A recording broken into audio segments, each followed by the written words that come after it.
Okay, सबसे पहले syllabus के अंदर रीडिंग मॉड्यूल लिखा हुआ था। उसके अंदर ये है कि रीडिंग स्ट्रेटजीज लिखा हुआ है, लेकिन मेरा नहीं ख्याल आएंगी। उसके अंदर हमें पढ़ाया यही था कि मतलब री रीडिंग आ जाती है, स्किमिंग आ जाती है, स्कैनिंग आ जाती है, एक्टिव रीडिंग आ जाती है, क्रिटिकल रीडिंग आ जाती है। री रीडिंग तो सिंपल सी बात है, मतलब फिर से पढ़ना। स्किमिंग के अंदर होता है कि आप मतलब सरसरी सा बस देख लेते हो, मतलब ब्रॉड सा मीनिंग होती है, मोटी मोटी बातें जो होती हैं उसमें जाते हैं। स्कैनिंग के अंदर होता है आप मतलब किसी स्पेसिफिक मतलब कोई डेट हो गई या कोई नाम हो गया, कोई इस तरह की चीज़ के लिए मतलब आप लाइन बाय लाइन बस देख जल्दी जल्दी पढ़ रहे हो। उसके अलावा एक्टिव रीडिंग और क्रिटिकल रीडिंग के अंदर आप मतलब नोट्स वगैरह लिखते हो, इस तरह की चीज़ें। लेकिन मेरा नहीं ख्याल कि पेपर में आएगा, क्योंकि उन्होंने लेकिन सिलेबस में लिखा था, मैंने कब बताता हूँ। अच्छा, उसके बाद इम्प्लाइड मेन आइडिया है। इम्प्लाइड मेन आइडिया के अंदर ये है कि वो मतलब एक जनरल सा सेंटेंस हो, सिंगल सेंटेंस। कोई क्वेश्चन नहीं हो सकता, कोई खाली इनकम्प्लीट सा फ्रेज नहीं हो सकता, मतलब इम्पोर्टेंस ऑफ लिसनिंग टू हेरा वगैरह। आपको पूरा जुमला बताना पड़ेगा उसके अंदर। साथ ना ये मतलब अप्रोप्रिएटली जनरल होना चाहिए। ये ना हो कि मतलब ज़्यादा ही जनरल हो, क्या ये भी ना हो कि मतलब बिल्कुल ही मतलब किसी एक ही बात के ऊपर ही फंसे रहो, जबकि मतलब पैराग्राफ में सुनने मुख्तलिफ बातें की गई हैं। और मतलब ऑल एंड ऑल यही है कि आप वो जो क्या नाम है पैराग्राफ जो था उसके अंदर जो बात की गई है ना वो पूरी समझ आ जाए एक सेंटेंस के अंदर। उसके बाद आ जाती है ऑथर की टोन। उसके अंदर मैम ने हमें कुछ बताई नहीं है। वो ये है असल में, ऑब्वियसली टोन्स तो इन्फिनिट हैं, मतलब मुख्तलिफ़ तरीके से ऑथर एक्सप्रेस कर सकते हैं हमें आपको। लेकिन हमें पता तजर्बे से कि अगर हम कोई ऐसा लफ्ज़ लिखें जो उनकी मतलब लिस्ट में नहीं होता, क्योंकि ऊपर से वो लिख के आया होता है ना कि ये इसके ऊपर मार्क्स मिलने, इसके ऊपर नहीं मिलना। तो उन्होंने जो बताया मैं वही वाले देखने बेहतर है, तो उसके अंदर ये टोन्स आ जाती हैं। मतलब कॉशियस हो गया, क्रिटिकल हो गया। क्रिटिकल के अंदर यही है कि मतलब आप पॉजिटिव और नेगेटिव एस्पेक्ट्स दोनों देख रहे हो। Hostile, personal, humorous, objective, affectionate, violent, ironic. Ironic और सार्केस्टिक के बीच में कुछ लोग फंस जाते हैं। उसके अंदर यही है कि आयरॉनिक का मतलब होता है कि जो आप बात कर रहे हो ना असल में आपका मतलब उसका ऑपोजिट है। और सार्केस्टिक आयरॉनिक की ही एक किस्म होती है, लेकिन इसके अंदर मौकरी की भी एलिमेंट आ जाती है। मतलब एक आयरॉनिक स्टेटमेंट ऐसे होगी कि मतलब कोई उल्टी बात कर रहे हो जानबूझ के, कोई मजाक वगैरह कर रहे हो। लेकिन सार्केस्टिक के अंदर ये है कि आप उल्टा, आपकी बात का उलट आपका मीनिंग तो है, लेकिन आप ये बोल इसलिए रहे हो ताकि आप किसी चीज़ का मजाक उड़ा सको। उसके बाद आते हैं एंथुसियास्टिक, डिसअप्रूविंग, सोलम मतलब सीरियस, डेस्परेट, प्लीडिंग, इंडिफरेंट मतलब आप अनइंटरेस्टेड से हो, आपको नहीं फ़र्क पड़ता, नॉस्टैल्जिक, डिसअपॉइंटेड। तो ये मेजर टर्म्स हैं। इसके अलावा भी होती हैं, ये एग्जॉस्टिव लिस्ट नहीं है, लेकिन ज़्यादा कॉमन वाली है। उसके बाद स्टाइल आ जाता है, formal versus informal. Formal style की ये निशानी होती है कि उसके अंदर कॉन्ट्रैक्शंस नहीं इस्तेमाल होते हैं, और वो ज़्यादा स्पेसिफिक होता है। उसके अंदर टोन भी अमूमन इम्पर्सनल और पोलाइट सी होती है, प्रोफेशनल सी जो टोन होती है। और उसके बाद कोलोक्यूलिज्म्स नहीं इस्तेमाल होते, कोई स्लैंग नहीं इस्तेमाल होता, कोई लोकल टर्म्स नहीं इस्तेमाल होते। बस जनरल इंग्लिश की जो वर्ड्स हैं वो इस्तेमाल होता है।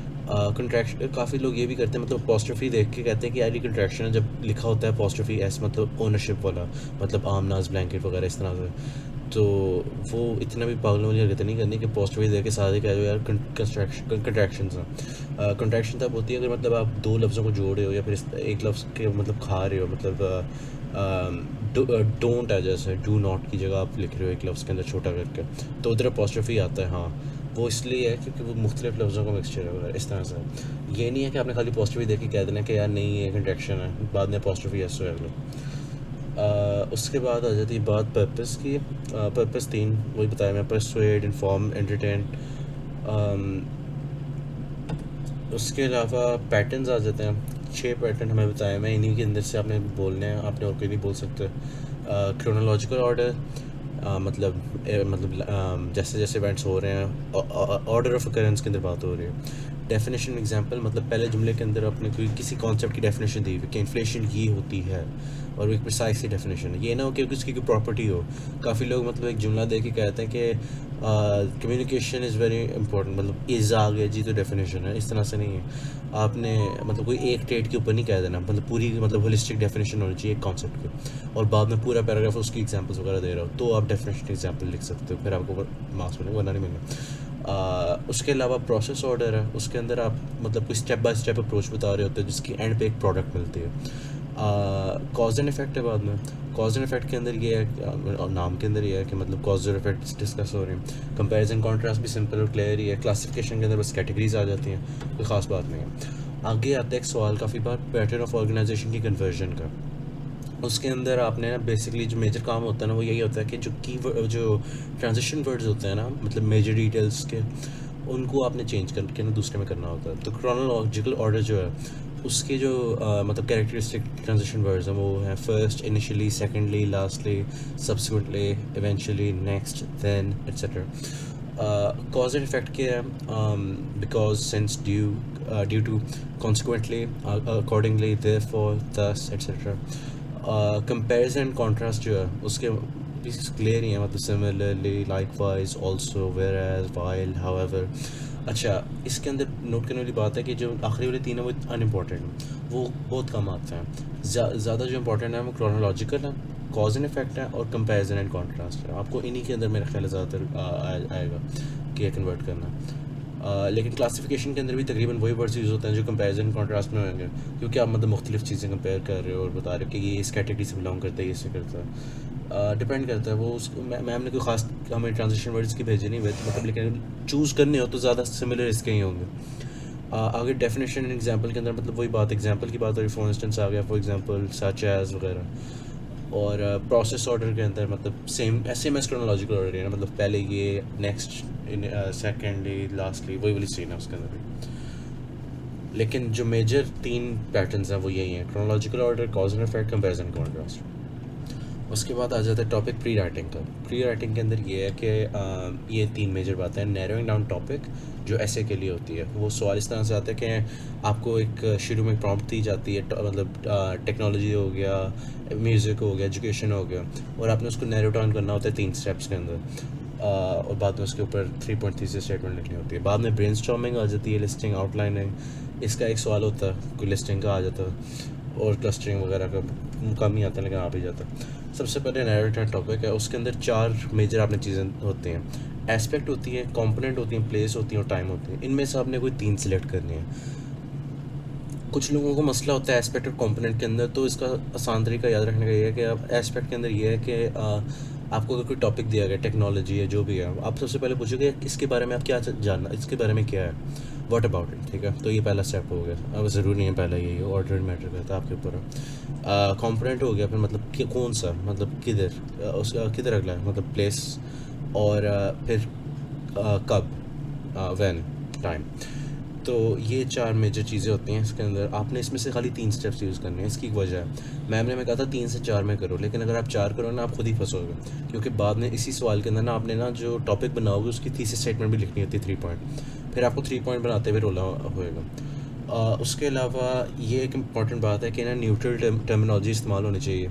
आप importance of, benefits of, harms of, drawbacks of नहीं लिख सकते, क्योंकि वो मतलब एक ही मतलब चीज़ की तरफ जा रहा है। आपको इसकी जगह न्यूट्रल टर्मिनोलॉजी यूज़ करनी पड़ेगी, मतलब रोल ऑफ की तरह, इफ़ेक्ट्स की तरह। आप मतलब ये नहीं कह सकते बेनिफिट्स, आप इफ़ेक्ट्स लिखोगे, इंपॉर्टेंस की जगह आप रोल लिखोगे।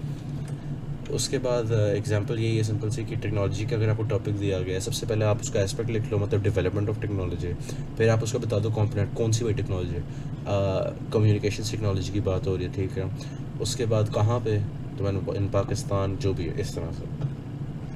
उसके बाद ब्रेनस्टॉर्मिंग है, वो बस एक लिस्ट ऑफ आइडियाज़ होती है फ्रेजेस के अंदर, अनऑर्गेनाइज्ड होता है, कोई इसके अंदर कोई होता नहीं खास। लिस्टिंग के अंदर यही होता है कि 10 कंप्लीट सेंटेंसेस लिखने होते हैं अगर आपको सवाल में आ जाए, तो आपने मतलब कंप्लीट सेंटेंसेस होने चाहिए, सेंस बननी चाहिए। इसके अंदर आप वो मतलब कंक्लूजन को पॉइंट नहीं बना सकते, बस ये बातें होती हैं इसमें। आउटलाइनिंग बस ऑर्डर्ड वर्जन ही होती है लिस्टिंग की, लेकिन इसके अंदर ना कन्फ्लिक्टिंग अकाउंट्स मिल रहे हैं, क्लियर नहीं है, क्योंकि आपको पता ही है फास्ट है, कोई टीचर कुछ कह रहा है, कोई टीचर कुछ कह रहा है, तो इसका कोई क्लियर आंसर नहीं है। और वैसे एक और बात भी है, आउटलाइनिंग फॉर एसे और आउटलाइनिंग जनरल जो है ना वो डिफरेंट है चीज़ें। आपको इस तरह से भी सवाल आ सकता है, आउटलाइन लिखो ऐसे की, एक 3 पॉइंट थीसिस स्टेटमेंट ऐसे की, तो आपको वही वाला पैटर्न लिखना पड़ेगा जो हमने काफ़ी बार पढ़ चुके हैं। वरना जो नॉर्मल आउटलाइनिंग होती है उसके अंदर आपने बस ऑर्डर्ड फॉर्म के अंदर अपने पॉइंट्स को लिखना है, बस यही है। फिर क्लस्टरिंग आ जाती है, उसके अंदर सिंपल सी बात है, सेंटर में अपना टॉपिक लिखो प्यारा सा सर्कल बना के, साथ उसके जो supporting details, major supporting details हैं, उसके साथ जोड़ दो, उनके सर्कल्स बनाओ। फिर उसके अगर कोई सपोर्टिंग डिटेल्स हैं माइनर, तो उनके बना दो, और अगर उसकी भी कोई माइनर, तो इस तरह से बनता जाता है, एक शेप अजीब सी बन जाए इस तरह से। तो और मतलब क्लियर करके पता चला। और हाँ, इसके अंदर ये होता है कि जो आप फ्रेजेस यूज़ कर रहे हैं वो शॉर्ट होने चाहिए, 4 से 5 वर्ड्स के। इसके अंदर जो 4 से 5 वर्ड्स हैं, लेकिन इसके अंदर वो नहीं गिने जाते, मतलब ऑफ, द वगैरह, ये आर्टिकल्स नहीं गिने जाते, प्रपोजिशंस वगैरह, मतलब नॉर्मल जो असल वर्ड्स होते हैं उनकी बात हो रही है। उसके अलावा ये है कि ज़्यादा अच्छा ये रहेगा कि आप मतलब टॉपिक और मेजर डिटेल्स ज़्यादा डिफरेंट लगे सपोर्टिंग से, वो उसके भी होते हैं। खैर, उसके अलावा ऐसे मॉड्यूल उसके अंदर यही है कि एक अच्छा इंट्रोडक्टरी पैराग्राफ का भी सवाल आ जाता है और पूरे पूरे ऐसे का भी सवाल आ जाता है। अब काफ़ी लोग समझते हैं कि यार इन दोनों में से कोई एक ही आएगा, लेकिन असल में दोनों ही आते हैं। मैं मतलब कुछ पेपर्स आए हैं इसके अंदर दोनों भी आ जाते हैं, तो ये भी हो जाता है। इसके अंदर यही है, इंट्रोडक्टरी पैराग्राफ के अंदर ज़ाहिर बात है एक आगे सारे आगे, लेकिन फिर भी इंट्रोडक्टरी पैराग्राफ के अंदर रीडर्स बुक होती है। इसके अंदर नोट करने वाली बात ये है कि टाइप्स तो आपको पता ही हैं, general statement slash fact, interesting question और एनेक्डोट, ये 3 मेजर टाइप्स होती हैं। वैसे कोटेशन भी होती है, लेकिन वो हमारे सिलेबस में नहीं है थी, फिर निकल गई। उसके अलावा मेजर बात यह है कि क्वेश्चन पढ़ लो गौर से, क्योंकि काफ़ी बार ये होता है ना कि उन्होंने लिखा होता है कि ये वाली रीडर होकर इस्तेमाल करनी है, वो काफ़ी बार लास्ट टाइम मिड में हुआ था लोगों के साथ। उसके अलावा ये है कि जो टॉपिक की जो टर्म्स है ना, वो रीडर्स बुक के अंदर नहीं आनी चाहिए, मैंने बताया था। फिर मतलब उसके सिनोनिम्स इस्तेमाल कर लो, उसकी जगह कुछ और इस्तेमाल कर लो। अगर सॉफ्टवेयर का लफ्ज़ आया ना, यहाँ पे सॉफ्टवेयर ना लिखो, क्योंकि फिर आपने थीसिस स्टेटमेंट में भी सॉफ्टवेयर लिखना है, लीड इन में भी हो सकता है आप लिखो, तो आप अवॉइड करो, वरना रेपिटेशन बहुत ज़्यादा हो जाती है, ये मैं कहा था। फिर लीड इन के अंदर आप 1 से 2 सेंटेंसेस लिखोगे। थीसिस के अंदर आपका थीसिस 3 पॉइंट थीसिस स्टेटमेंट होती है, सिंपल सी। क्लेम होगा आपका, टॉपिक की टर्म्स होंगी इस्तेमाल एग्जैक्ट, जो हमने ऊपर नहीं करनी थी यहाँ पे होंगी एग्जैक्टली वही टर्म्स इस्तेमाल जो टॉपिक की हैं। आगे बिकॉज आ गया और 3 रीजंस आ गए। फिर ट्रांजिशनरी हुक आ जाती है बॉडी पैराग्राफ 1 की। और जो कन्फ्यूजन थी यहाँ पे कि यार एक टीचर कह रही है कि कीवर्ड लिखना है अगले पैराग्राफ का और 7 सपोर्टिंग डिटेल्स लिखनी है, दूसरी टीचर लैब की ये कह रही हैं कि नहीं यार खाली सपोर्टिंग डिटेल्स लिखनी है, जो मेजर कीवर्ड है पूरे पैराग्राफ का, वो मेजर पॉइंट है उसको आपने डिच कराना है। ये जो मसला है ना, इसका हल यही है कि जो टीचर कह रहे हैं ना उसके कोर्स में वो कर दो। हमारे जो कोर्स की टीचर हैं वो यही कह रही थी कि कीवर्ड प्लस 2 सपोर्टिंग डिटेल्स आपको लिखने पड़ेंगे। लेकिन जो लैब की थी 1G1 की, वो कह रही थी कि कीवर्ड ना लिखो, तो दोनों के पेपर में डिफरेंट कर सकते, कोई मसला नहीं। उसके अलावा एक्सपोजिटरी ऐसे वही होता है, एक्सप्लेनिंग टाइप एसेज होते हैं, अपने बस डिस्क्राइब करनी होती चीज़ें, उसके अंदर वही फॉर्मेट है सारा, आपको पता ही है। इंट्रोडक्टरी पैराग्राफ, 3 बॉडी पैराग्राफ, उसके अंदर टॉपिक सेंटेंस आ गया, सपोर्टिंग डिटेल्स आ गई, ट्रांजिशनरी हुक्स, वही सीन है सारा। और कॉज एंड इफेक्ट ऐसे के अंदर बस 2-3 किस्में हैं, वो कॉज फोकस्ड हो जाता है, इफेक्ट फोकस्ड हो जाता है, या हाइब्रिड हो जाता है। कॉज फोकस्ड के अंदर होता है कि 3 कॉजेज लिखते हो आप 3 पॉइंट थीसिस में, इफेक्ट फोकस में आप 3 इफेक्ट्स लिख देते हो। हाइब्रिड के अंदर आपकी मर्ज़ी होती है, जितने मर्ज़ी जो मर्ज़ी डाल दो। लेकिन अगर आपको लिखने को आए ना, आप हाइब्रिड ना लिखो, प्रेफरेबल ज़्यादा एक साइड पे रहना होता है। उसके अलावा लिसनिंग में ये आता है कि केस स्टडी का हमें कहा हुआ था, उसके लिए ज़्यादा पता होना ज़रूरी है लिसनिंग बैरियर्स का। लिसनिंग बैरियर्स की हमें 2 किस्में बताई थी, इंटरनल बैरियर्स और एक्सटर्नल बैरियर्स। इंटरनल बैरियर्स के अंदर आ जाते हैं प्री कंसीव नोशंस आपके, मतलब अगर कोई बंदा बात कर रहा है, कोई बंदा मतलब कोई अजीब सी बात कर रहा है जो आपको मतलब आपके बिलीव्स के ख़िलाफ़ जाते हो, तो आपके दिमाग के अंदर आप अपने आप से बातें करने लग जाओगे, यार नहीं ये कितना गलत कह रहा है, आप तो उधर ही फंसे रह जाओगे, अगला बंदा कुछ और ही कह रहा होगा, आप उधर ही फंसे रहोगे। तो ये कहा जाता है बैरियर ऑफ लिसनिंग। उसके अलावा आ जाता है टाइम प्रेशर, ठीक है। मतलब अगर आपको कह कि नहीं यार, ज़ाहिर सिंपल है, एक्सप्लेन करने ज़रूरी है, टाइम प्रेशर किसको नहीं पता। आगे मेंटल नॉइज़ आ जाती है, मतलब कोई डिस्ट्रैक्टिंग थॉट्स हो गए, या कोई आपके इमोशंस के अंदर मतलब कोई इमोशनली बुरा महसूस कर रहे हो, बहुत ही अच्छा कर रहे हो, तो वो भी एक डिस्ट्रैक्शन बन जाती है। उसके अलावा एक्सटर्नल बैरियर्स के अंदर आ जाता है मतलब इंटरप्शन हो गई, उसको आप इस तरह से देख सकते हो, लैक ऑफ टर्न टेकिंग, मतलब फिज़िकली इन्वायरमेंटल में जो नॉइज़ होती है, अगर कोई बाहर पापड़ बेचने वाला जा रहा है, जो भी सीन है। आगे जो बंदा बोल रहा है स्पीकर, उसकी वॉइस आपको सुनाई दे भी सकती है, डिस्टेंस कितना है, वो ऊंची बोल रहा है, उसकी स्पीड कितनी है, तो ये बातें आ जाती हैं एक्सटर्नल बैरियर्स के अंदर। और उसके अलावा एक्स्ट्रा बातें ये भी हम ये मुझे पता नहीं था इन दोनों में से कहाँ पे आएगा, लेकिन ये भी पढ़ाया गया है कि लैंग्वेज बैरियर हो सकता है, कल्चरल बैरियर भी हो सकता है। हो सकता है कि वो कोई और लैंग्वेज में बार बार फॉरेन वर्ड्स इस्तेमाल कर रहा हो, या वो ज़्यादा एक्सेंट का भी हो सकता है। और कल्चरल बैरियर्स मतलब जो चीज़ एक बंदे के लिए नॉर्मल ज़रूरी नहीं दूसरे के लिए हो, तो उधर भी आप फंस सकते हो। वो इंटरनल इसके दरमियान में ही कहीं आएगा, पता नहीं। तो आपको इन लिस्टिंग बैरियर्स का इसलिए पता होना ज़रूरी है क्योंकि केस स्टडी जो है ना आपकी, उसके अंदर आपको एक पैराग्राफ मिलेगा जिसके अंदर एक मतलब कॉन्वर्सेशन होगी या कोई मीटिंग होगी जिसके बारे में लिखा होगा, जहाँ पे ना मतलब पुअर कम्युनिकेशन डिस्प्ले में है। आपने बस ये बताना है, कम से कम 3 पॉइंट्स होते हैं, वो बताना है कि यहाँ पे कौन से लिसनिंग में बैरियर्स आ रहे हैं। ठीक है, लिसनिंग के जो 3 बैरियर्स आपने फाइंड करने होंगे वो आप इस लिस्ट में जो पिछली बोली थी उसमें से आप चूज़ कर लो, या एक्स्ट्रा भी हो सकता है, ज़रूरी नहीं है इसी पे फंसे रहो। ये एक इनएग्जॉस्टिव लिस्ट है, खाली यही नहीं होता, इसके अलावा भी होते हैं लेकिन मेजर यही है। आगे जो है कि आपने बस यही बात है कि आपने अपनी जस्टिफिकेशन प्रोवाइड करनी है, और बस यही है पूरा।